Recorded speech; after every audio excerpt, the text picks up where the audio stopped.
Alright, it's day 47 sa ato ang Azola, Gapi and Chicken Backyard Farming.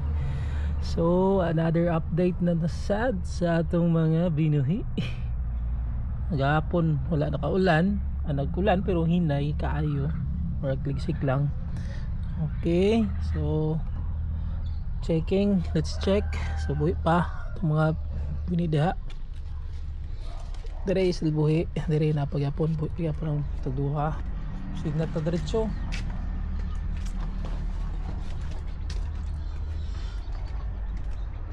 Okay, yun atong mga kunder itong mga binuhi.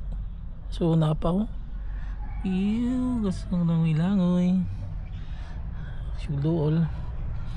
Nandere. Check. Itong mga chops nga gold. Napagyapon sila dire. Mga chops.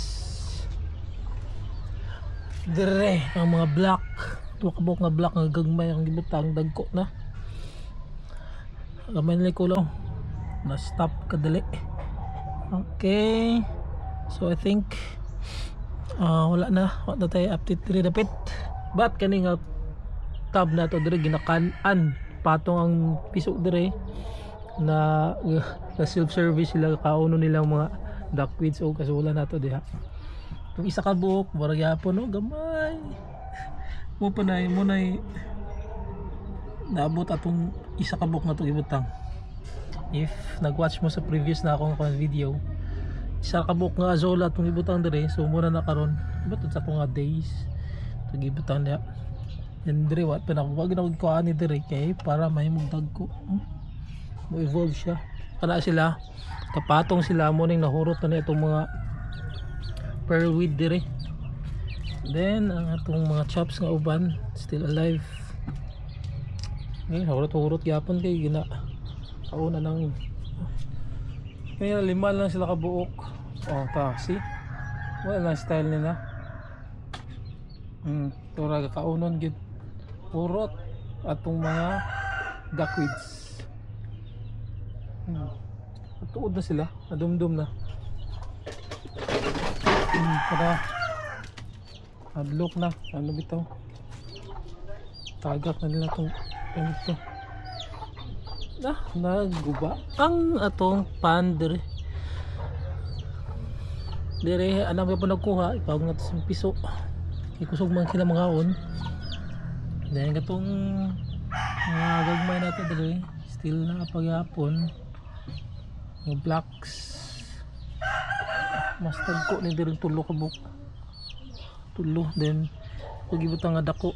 Kay kaliluya man siya dito sa isa ka pan. So gibalin ako siya kay para ma-uptick balik. Hope nga survive na siya. So muna sila dari yung 5 kong kita. Yan ang unong kabuok ng mga electric blue Moscow still alive. Yan ang mga chicks na to dari. Hallelujah sila. Thank goodness kaya wala na ulan. Hallelujah kayo ba? Hallelujah. Ano mo? Gray. Ang gray. Stilan. Hula dari.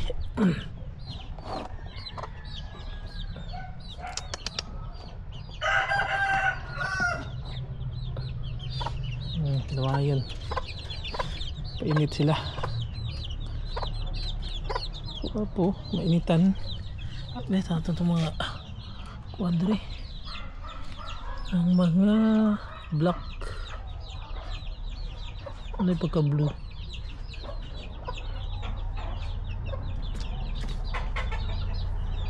Pagka blue.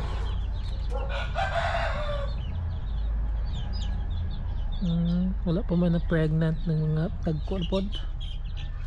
Ng mga panda. Pagapon. Still alive and kicking. Painit mo dia. Nagikuan ako gamay para mainitan sila. Kaya ipang tugnaw jud. Suwa to. Uwi kayo. Oh, pero yung isa linga pagyapon kay standby daw. Tanawa.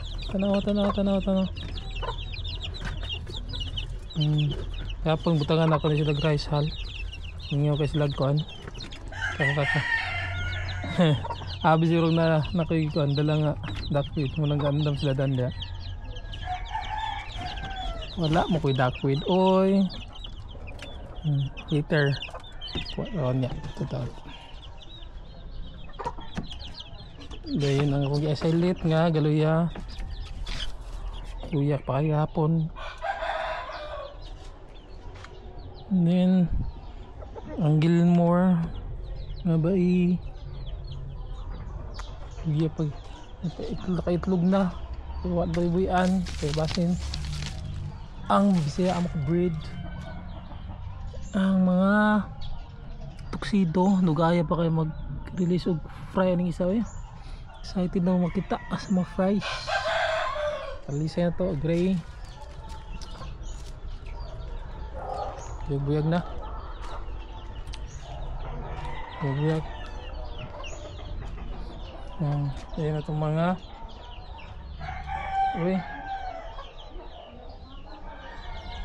duckweed. Isa naman eh.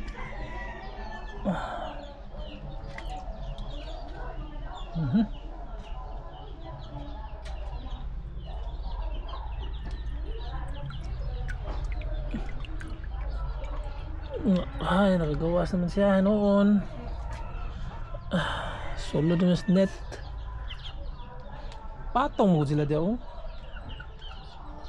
Kung kanawayon nato dere. Kanawayon. Siya. Pure white na siya. Sa kita kong iwan nga. Kabir man. Hindi siya gustong padagang bisya. Pero kanawayon ba yun? Mas kayo na siya ba eh. Piso pa lang siya.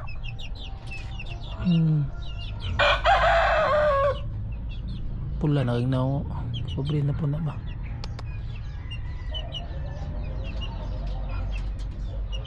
Kanawayon. Kanawayon na ito dre.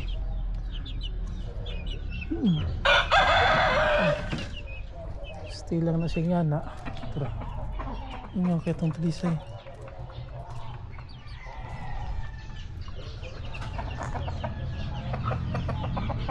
Halos matalisay itong mga kandre. Manokins. Swerte ho, mabuhay itong kanawayon mo ito akong i-breeder. Talisay. Duha na akong katalisay.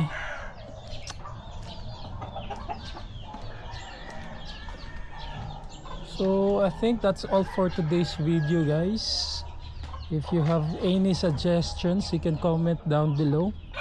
And make sure to like and subscribe to our channel if gusto nyo ma-update or para ma-update mo sa progress sa atong hobby.